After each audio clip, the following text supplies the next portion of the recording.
practicing 40 years, there is a clear shift in preference now. The themes are patients have lost their trust in the traditional healthcare system.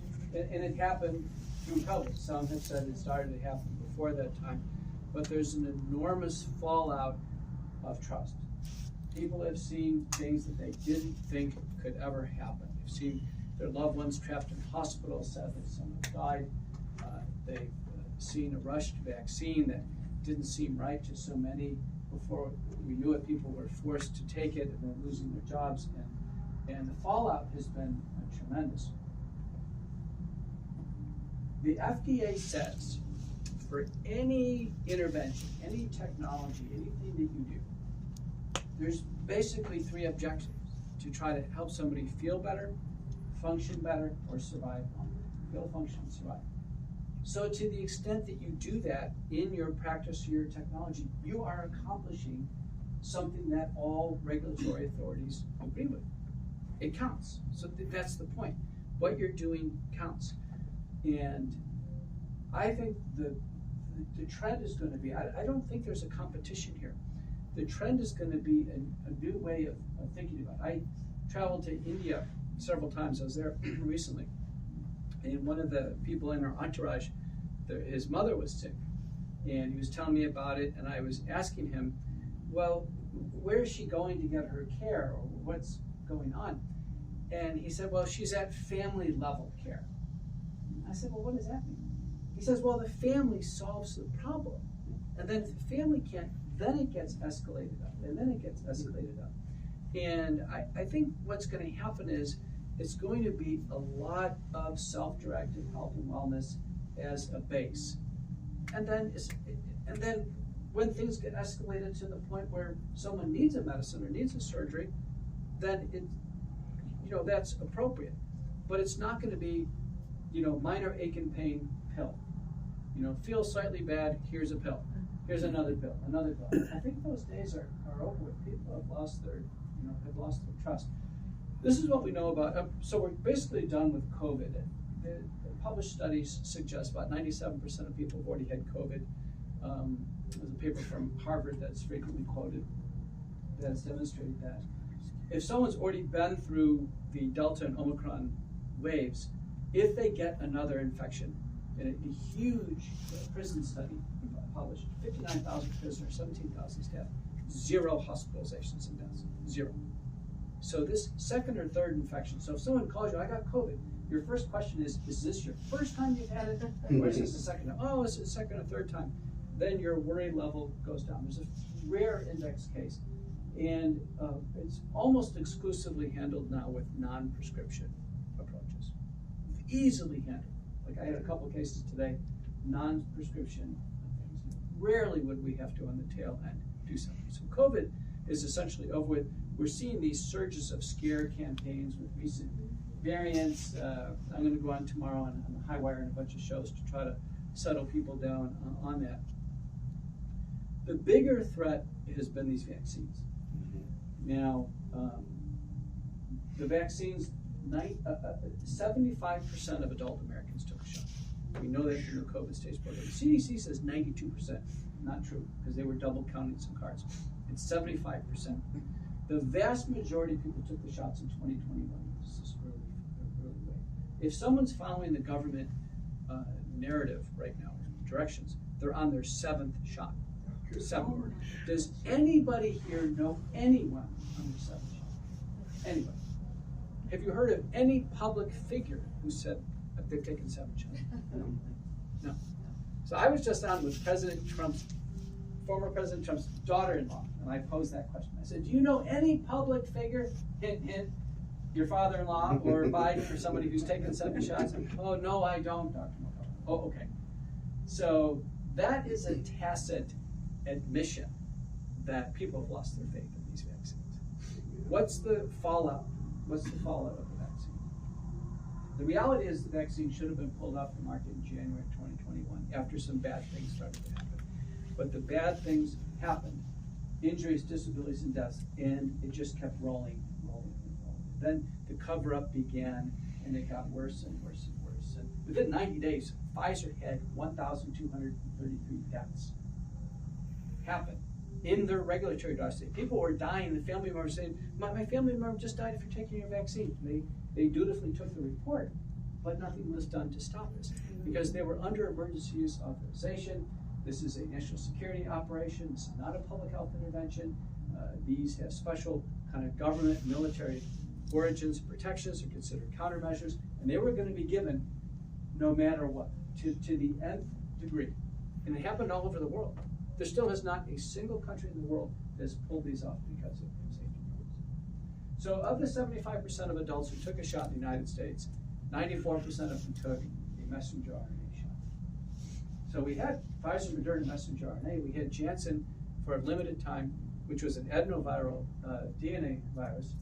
And then we had Novavax, which we still have, which is just a spike protein antigen shot, which is rarely mentioned, but it's still available. All the vaccines expose the body to the spike protein, the dangerous part of the surface of the virus, the spine on the surface of the virus. That's where all the lethality is. That's where all the danger is to this virus. There's about 4 coronaviruses that we can get, but the spike protein was engineered in that Chinese biosecurity lab to be infectious, dangerous, and lethal. The spike protein. The spike protein. That's the problem. The vaccines are the genetic code for the spike protein. And once the genetic material is in the body produces the spike protein in an uncontrolled fashion for an uncontrolled duration. And that was the great gamble of the vaccine program. How do these things, once you take a shot, what turns it off? There was no answer for that. I published an op-ed in The Hill. I was a regular contributor the first year, and everyone read it. It was right there in August of 2020. I said, how is this thing going to turn off? Because if it doesn't turn off in some people, it's going to be out of control. It's going to be lethal. And it was. So this is why we see people dropping dead on the field. That's right. That's right. So where we are now is the CDC has recorded 17,500 Americans that have died, that they have recorded. They verified their death certificates. They've died in the context of receiving the vaccine and someone's reported. That's what they have. On the FDA testimony, Dr. David Wiseman, who's in Dallas here, has it on record that we believe the underreporting factor is 30 on this. Because if someone dies at home, we don't have the vaccine card, it never gets reported. It never gets reported. So that means 30 times 17.5. We're looking at between 500 and 600,000 Americans that have died of the vaccine. Worse than the Civil War. Now, the number of COVID deaths have been recorded in the United States at 1.2 million, but many of them may have died of other processes, and COVID was just a test positive, especially in the later wave of the pandemic, so people have trailed that down. We're roughly probably at a similar number of people who died with COVID as they have with the vaccines. So, of those who didn't die with the vaccines and they've taken them, the question is, who amongst all of us are going to have trouble? And a key paper was published a few months ago by Schmeling and colleagues from Denmark. They had Pfizer, and they had every single complication that happened, and they had the lots, the batch numbers. Of what lot of product did it come out of? And they found 3 groups. The first group is just under a third of people who take the shots. 0 side effects, none, not even a sore arm, nothing. Like taking a shot of, say, that's a third, just slightly over a third. 2/3 have some sore arm, feel sick for a few days, and they get through it fine. That final group, 4.2% of all the shots, it's basically a horror show.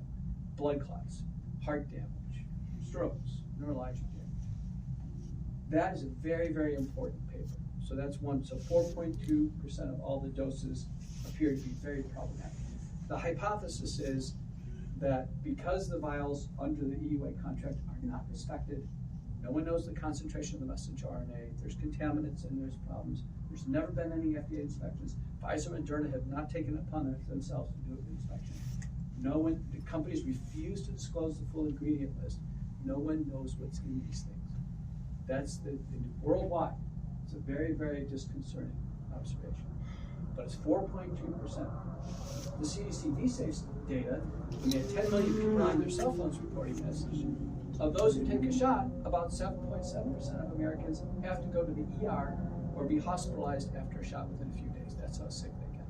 So it's roughly in that 4.2% ballpark range. And then the big data source that I think applies to everybody here is the Zogby survey last summer, where they asked people who took the shot, how do you feel? And 15% of people who took the shot don't feel well. They have got some lingering medical problem, and they're going from doctor to doctor, provider to provider, healthcare practitioner, and they're searching for answers. Headache, brain fog, can't smell, can't taste, numbness, tingling. And so syndromes have bubbled up. In the peer-reviewed literature, there are now about 3,400 peer-reviewed papers describing vaccine injury syndromes. And they are very enigmatic. Many of them are not approachable with conventional drugs or diagnostics anyway. So this whole field of holistic, naturopathic, integrative, functional medicine is exploding now as people are seeking answers. They want to feel better. They want to feel better. Why do they feel better?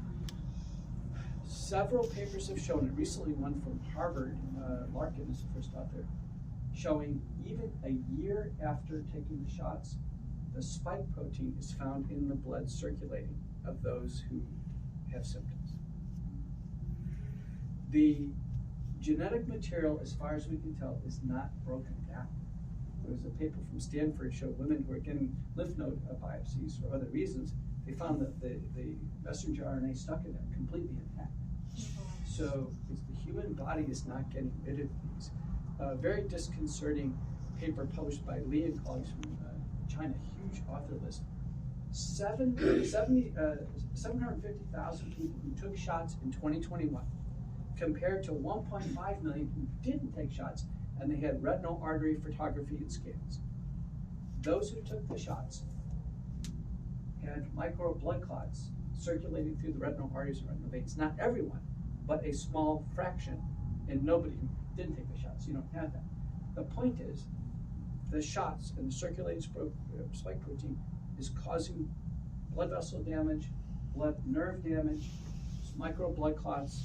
It's occurring, and everyone is on pins and needles because we are seeing person suddenly die, suddenly die, suddenly die. And everyone we even shaking. had an uptick on fertility issues Yeah, in well, those small Sure. cities. Oh, yeah. Just it's endless. They're endless. In the Pfizer report, there were 1,491 new problems. That's how numerous it is. So you're right. Anything you can think of is more numerous. They fall into four broad categories: cardiovascular, heart inflammation, acceleration of atherosclerotic cardiovascular disease, sudden death; neurologic, hemorrhagic or ischemic strokes, Guillain-Barré syndrome, small fiber neuropathy, cranial nerve palsies, thrombotic, blood clots. You know, virtually every day, almost every patient I see has some major blood clot problem. Blood clots like we've never seen before. The largest, longest blood clots we've ever seen. They happen with COVID, and they happen with the vaccine, and most people take the vaccine, get COVID anyway, and so they're getting multiple exposures to the spike protein. So if you think there's a blood clot somewhere, there probably is. Get some diagnostics to make sure you understand this blood clotting phenomenon. We've seen astronomical rates of stroke, pulmonary embolism, anything related to blood clots. And then the fourth category is autoimmune. And these autoimmune, because each cell that takes up the genetic material expresses the spike protein, the body attacks its own cells, and autoimmunity is triggered. And that is, like today, I was on one of the shows, and I just listen, I'm calling for a ban of all messenger RNA vaccines. Moderna's got 4 dozen of these, and before you know it, influenza shots are going to be like this. And the influenza shots will probably cause as many problems as the COVID shots. The companies seem to be having willful blindness now to safety or anything that will happen with these. There's almost like corruption is spreading throughout the biopharmaceutical complex, is what we call it. And so people are heading for the hills. They're seeking your care. This 15% of the population looking for answers. The personal spend that people have on healthcare, they are willing to spend it, because I can tell you, as they go to their provider, if they've taken a shot and they have some numbness or they have some problem with headaches, they go to their provider and they say, I took the shot and I have a problem, they're getting gaslit. So of the doctors out there, it's about 90% MDs and 10% DOs, make up 1 million doctors out there. Of the doctors, the estimates are 96% of the doctors took the shots. 96%. They bought into it. They bought into it. And there was a very small group of people originally that were treating the illness. We said, listen, we can treat this. Many of us got sick with COVID to begin with. We felt like we didn't need the shots. We didn't take the shots, and before you know it, we were happy we didn't take the shots. Yeah. So, I'm in that group where I have taken all the traditional vaccines, but I didn't take the COVID shots. Now we're looking back at the traditional vaccines and saying, oh, wait a minute, this is not looking good either. As we start to critically reappraise even the routine childhood vaccine schedule, people are starting to get pretty queasy about what we're seeing. So that's where we are right now. You're greatly in need. Networking opportunities like this are needed. Of the smaller fraction of MDs that are openly recognizing these vaccine injuries and treating them, we are swamped. We're overwhelmed. I can't see enough patients right now. They're flying in, they're flocking in from all over, and they have serious problems. I have young kids amputated up to here because of the vaccines. Strokes, people like movement disorders like this that are just absolutely wrecked. It is horrific. It is absolutely, it's like a war zone right now. So as much as you can do to help people through this, and then escalate care up. One of the fundamentals, and it's really the reason why your product is so attractive, is one of the fundamentals appears to be this dark spike protein. There's got to be a way of getting rid of it in the body, or detoxifying it in some way. It doesn't seem to be amenable to human enzymes. It doesn't. It just sits there. Bruce Patterson at IncelDX, who used to be at Northwestern Stanford, Bruce has shown the spike protein is literally stuck inside white blood cells. It's stuck. And with the infection, the S1 to the outer segment is stuck. With the vaccine, you get everything. You get the S1 and the S2 segment. It's stuck. It literally, the body can't do anything with it. And so these exogenous enzymes are very desirable. There's now a series of them that have been demonstrated that they can help kind of slice up the spike protein and let the body get rid of it. Now, the problem is we haven't figured out how to get rid of the messenger RNA. That's going to be still there producing more spike protein. So people are asking, well, how long do I need to do this? I said, I don't know. We got to start this now. It could be a long time until we can find a solution for this next step. You're going to see, I think, America go into now a rolling panic. You can already feel it right now. I'm having young people come into my office and just look me right in the eyes. I had some college kids. I had a kid today look in the eyes. He said, Dr. McCullough, am I going to have a cardiac arrest? It's like, what do you say? It's that we're on pins and needles trying to figure out who's the next person to drown. And it's just because there is heart damage with these. There's no doubt about it. And the wrong person at the wrong place, wrong time, a surge of adrenaline, they're going to die, and more will die. The case that has me most concerned, and we're at case level data, but it's the case of basketball player, pro player, Oscar Cabrera Adames. Adames is from Dominican Republic. He plays in the European leagues. In 2021, he has a full-blown cardiac arrest on the floor. Just an absolute face plant. He gets CPR, he gets shocked, he resuscitates. Afterwards, he publicly states, I got myocarditis because I took the vaccine. So it's very clear what happened. He doesn't play for a couple of years. Now he's trying to return to getting on the team. He's in a health center, he's on a medical stress test, he's got all the leads on. He goes on the stress test, he dies on this treadmill. Wow. He can't resuscitate him. Now, I've supervised a lot of stress tests in my career as a cardiologist. We've always been able to resuscitate him with the IV. We have the defibrillator pads, we can handle this. He dies. So that must have been a brutal cardiac arrest that was not resuscitated. The point is, the risk appears to be even years after the shots. So in every patient, we're taking the vaccine history. What did you take? When did you take it? I advise you do that as well. I advise that you think about ascribing these injuries to the vaccine, because otherwise you ask people, I was fine before I took the vaccine. That's the typical thing that they'll tell you, and help them through the problem. And we have a ton of patients. We have an overwhelming one. We're definitely not in competition with one another, because it's just, it's, we almost need this new base of care to handle 15% of the population. That's massive. And then escalated to the cases where there are things that are just so, a major blood clot, there's heart failure, there's myocarditis, there's arrhythmias, there's paralyzation, things that, and then escalated to the level of care. Everyone's, the MRI centers in Dallas have never been so busy. I've never prescribed so many anticoagulants in my life. We're working with so many newer alternative therapies. It's an overwhelming situation. So that's my update. Thank you. Okay.